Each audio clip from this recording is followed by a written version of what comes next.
Teddy Roosevelt 2019 is not monetized. If you like this content, please like, subscribe, and share. Thank you. So they did a new Wall Street Journal NBC poll, and this was the results. Sanders is ahead of Biden by double digits, ladies and gentlemen. Chuck Todd. Understand how Bernie is considered a frontrunner. This is a guy that has... I don't understand numbers. Well, Chuck, numbers are weird. See, the bigger the number is, the bigger the lead. It's almost like magic. It's hard to understand. Doesn't understand how the guy who's ahead 12 percentage points is the leader. So Chuck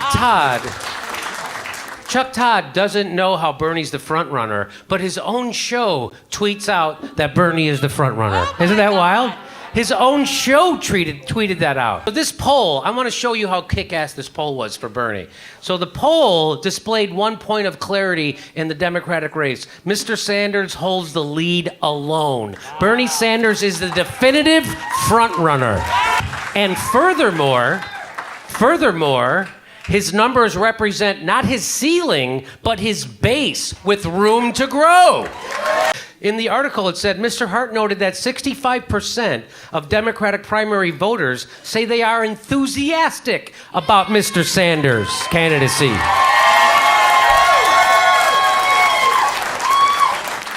A larger share than any of the other candidates, and well above his 27 support of the voters' first choice for nominee. So that's that poll. It was crazy over the top positive for Bernie. This is Lester Holt's question to Bernie about that poll. Do you remember this? Watch this. Senator Sanders, our latest NBC News Wall Street Journal poll released yesterday, 2/3 of all voters said they were uncomfortable with a socialist candidate for president. That's the stat. That's the stat Lester Holt pulls out of the... Not the stat that 65% of people are enthusiastic or that he's overwhelmingly the winner or over... No. The stat he pulled out is that 65% of people are uncomfortable with a socialist. Well, it turns out Bernie Sanders isn't a socialist. You know that, you mother. He doesn't advocate for the workers' own means of production. He advocates for Social Security, Medicare, and education. He's a democratic socialist, which is a totally different thing. And if you don't know that, Lester Holt, be fired.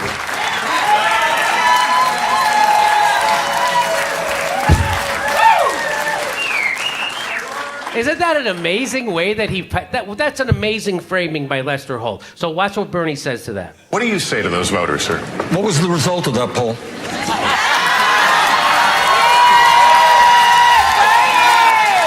Beautiful. Seriously, Lester, what was the result of that poll? Seriously, just read it each candidate at a time. I'll wait. Lester, I appreciate you allowing me to dunk on you this early in the question. Watch what Lester says. Who was winning? The question's...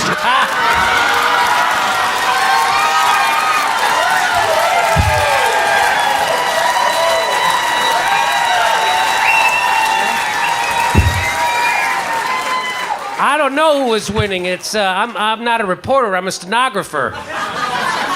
And this isn't written on my note cards by Phil Griffin, so I don't know who won that poll. Let's watch some more. Questions to you. Well, the question was that I was winning, and I think by a fairly comfortable margin. Mike mentioned that. But here is the point. Let's talk about democratic socialism, not communism, Mr. Bloomberg. That's a cheap shot. Let's talk about democratic...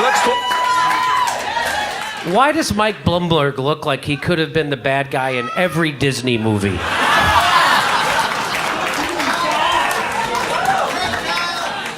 Right? Okay, here we go. About what goes on in countries like Denmark, where Pete correctly pointed out they have a much higher quality of life in many respects than we do. What are we talking about?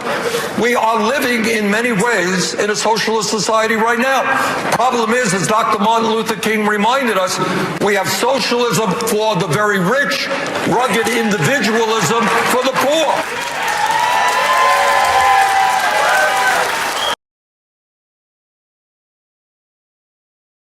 That the rich wanted to get richer. But now they'd come up with a new and brazen way to do it. Just back a big truck up to the Department of Treasury and take $700 billion of our tax money no questions asked.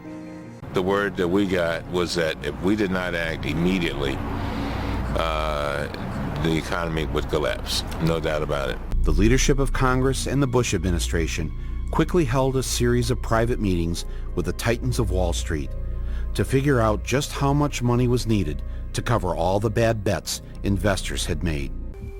And what advice do they end up giving? Well, to use the taxpayers to bail out Goldman and other favored financial institutions. The Democrats became the delivery man for a bill for the Republican president. Within days, the Congress did an amazing about-face and gave the banks the $700+ billion they wanted. The people be damned. The issue of this campaign, it is that word socialism. The word socialist, I have an attitude about them. I remember the Cold War. I have an attitude towards Castro. I believe if Castro and the Reds had won the Cold War, there would have been executions in Central Park, and I might have been one of the ones getting executed. My father's family left Soviet Russia in 1979, fleeing from some of the very same socialist policies that you seem eager to implement in this country. Are trying to confuse the American people over exactly what Bernie Sanders believes. There are three definitions of socialism that are being used in the American culture. Bernie believes in the first definition, using democracy and government to increase equality of income, wealth, and opportunity. The third definition of socialism is the one they're smearing Bernie Sanders with. Authoritarian governments that plan all production, set all prices, and limit personal freedoms. So my question is, how do you rectify your notion of democratic socialism with the failures of socialism in nearly every country that has tried it? Your assumption that I supported or believe in authoritarian communism that existed in the Soviet Union. I don't. I never have, and I opposed it. Talk about democratic socialism. You know what I'm talking about? Social Security. One of the most popular and important programs in this country, developed by FDR to give dignity and security to seniors. And it has been enormously successful in reducing poverty among seniors. When I talk about democratic socialism, I am talking about Medicare, a single-payer healthcare system for the elderly. And in my view, we should expand that concept to all people. I believe that everybody in this country should be entitled to healthcare as a right, and the most effective way to do it is through a Medicare for all single-payer program. When I talk about democratic socialism, I'm not looking at Venezuela. I'm not looking at Cuba. I'm looking at countries like Denmark and Sweden. And you know what goes on in those countries?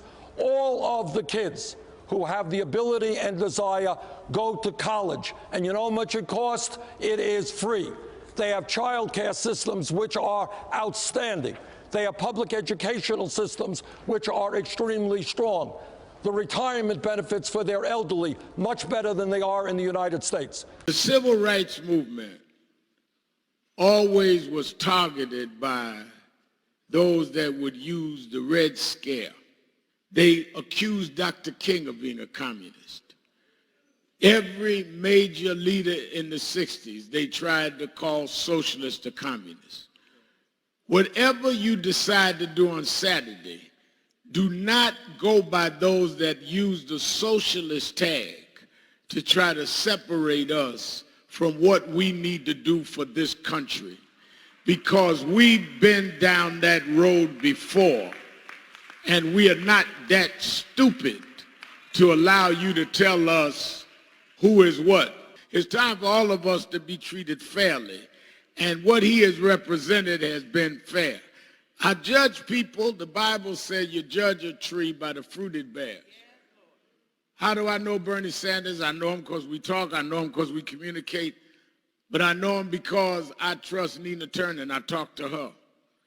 I know him because I talk to Cornel West. We fuss and fight like brothers do, but I talk to him. I talk to Philip Agnew, and they talk about the respect and access they have on staff.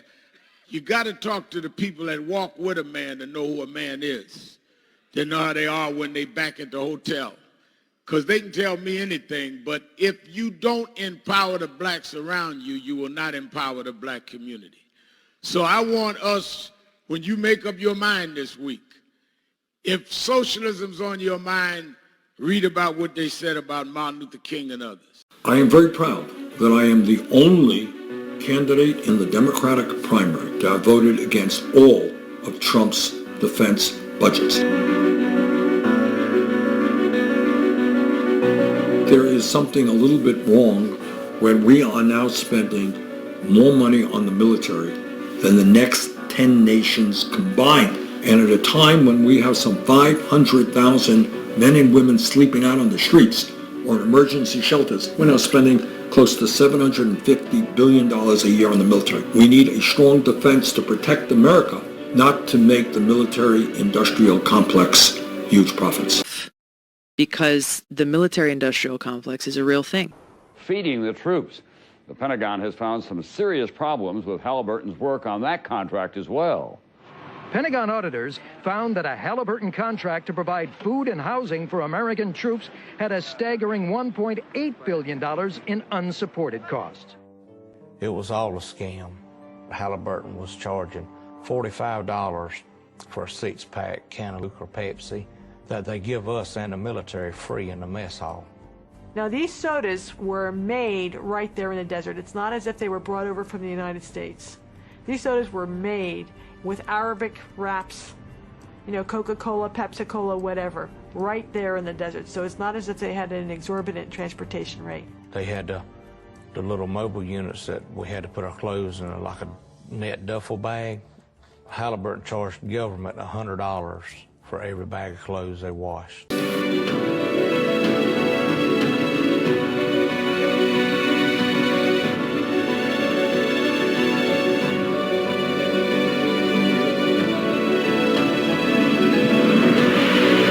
We can have health care for all.